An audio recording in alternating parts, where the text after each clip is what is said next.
أعوذ بالله من الشيطان الرجيم. Dulur-dulur, ikhwan-ikhwan,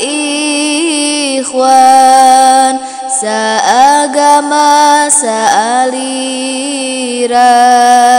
hayu gera lelenyepan di ieu zaman.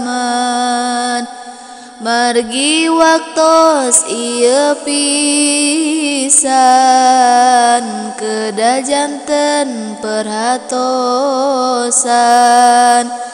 ajaran sareng didikan, kedah aya peningkatan. Kumaca ieu syiiran, mugi janten perhatian, etang-etang ngawartosan, kasadaya ikhwan-ikhwan. Khusus kangge jisim abdi, umumna ka para wargi, nu Islam zaman kiwari, bilih anu tacan ngarti. Sangkan aya peningkatan, janten tambah pangalaman, keur nyumponan kawajiban, nunaikeun tugas Pangeran. Lenyepan ku sadayana, Islam di zaman ayeuna, maju atawa mundurna, buktoskeun ku sadayana. Pami ditempo lahirna, Islam maju saleresna, pada ragem ngarakuna, ngan kantun ngamalkeunana. Tiap kampung pangajian,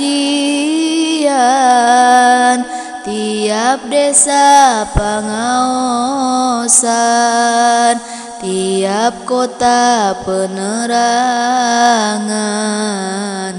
rojab mulut peningkatan. Lenyepan nu saleresna, agama bakal mundurna, sabab geus jelas cirina, budak kedul ngarajina. Padahal maju mundurna, tergantung didikanana. Pasantren eta dasarna, sumber pangajaranana. Pasantren tempat ngadidik manusia supaya cerdik, kana hukum ameh telik, ku ilmu bisa katilik.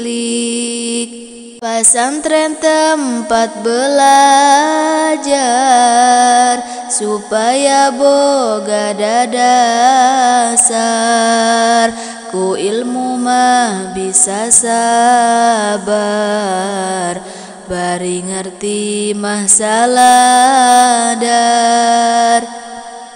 Pasantren hiji pondasi, pondasi anu utami, sakabe ilmu kagali, ilmuna Islam kaaji.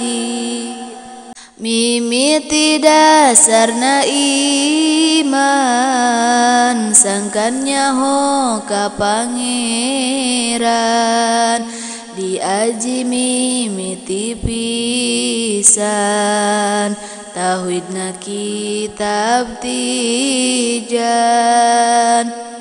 supaya hirup tekeki diajina ilmu fikih bab toharo beberesi na ilmu fikih kapanggih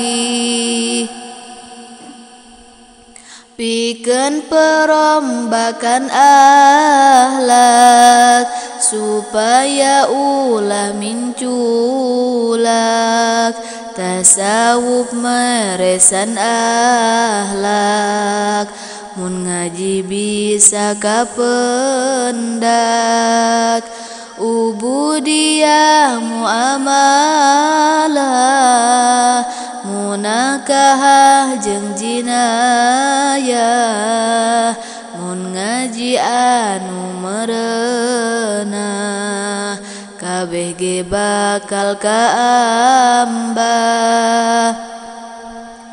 Islam bakal tetep utuh sinar cahayana ampuh mun pemudana tetumbuh daek ngaji sungguh-sungguh pangajian mun geus kosong manusia bakal bedegong hirupna mewah jeung sombong bongan pendidikan kosong